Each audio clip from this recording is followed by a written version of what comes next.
This is Tom Duty, middle-aged American living in New Jersey near the Lincoln Tunnel. If you were to visit my website, you would type Howdy Doody into Google. You'll find the correct spelling of the famous puppet. You then combine Tom Duty in a Google search for my site. I read an excerpt of President Obama's speech as a tribute to Stevens.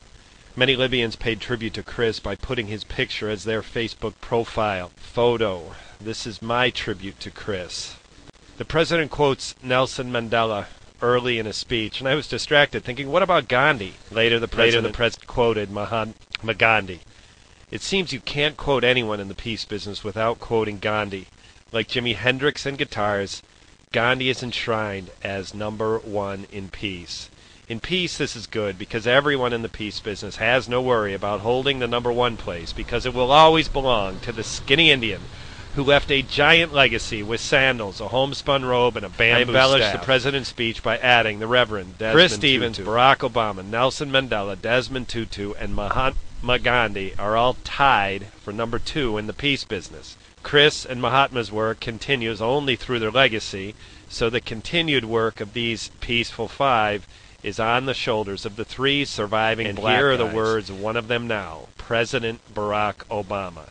Mr. President, Mr. Secretary General, fellow delegates, ladies and gentlemen, I would like to begin today by telling you about an American named Chris. Chris was born in a town called Grass Valley, California, the son of a lawyer, a musician, and as a young man, Chris joined the Peace Corps and taught English in Morocco, and he came to love and respect the people of North Africa and the Middle East, and he would carry out that commitment throughout his life.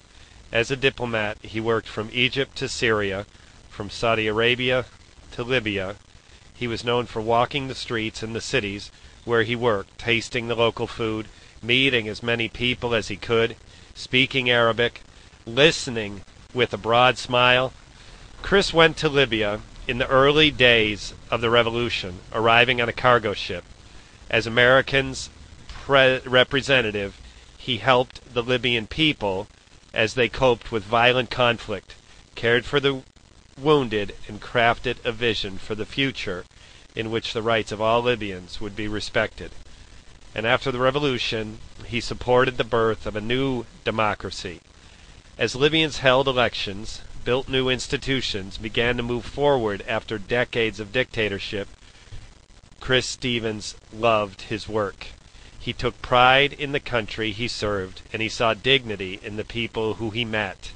2 weeks ago, he traveled to Banghazi to establish plans for a new cultural center and modernize a hospital.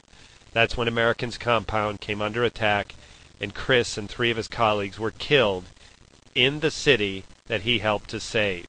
He was 52 years old. The words of President Barack Obama, United Nations, September 2012. This has been Tom Duty, middle-aged American living in New Jersey near the Lincoln Tunnel. If you were to visit my website, you would type Howdy Doody into Google. You'll find the correct spelling of the famous puppet. You then combine Tom Duty in a Google search for my site. Thank you for listening. Have a good day, good evening, or restful night's sleep. Ciao.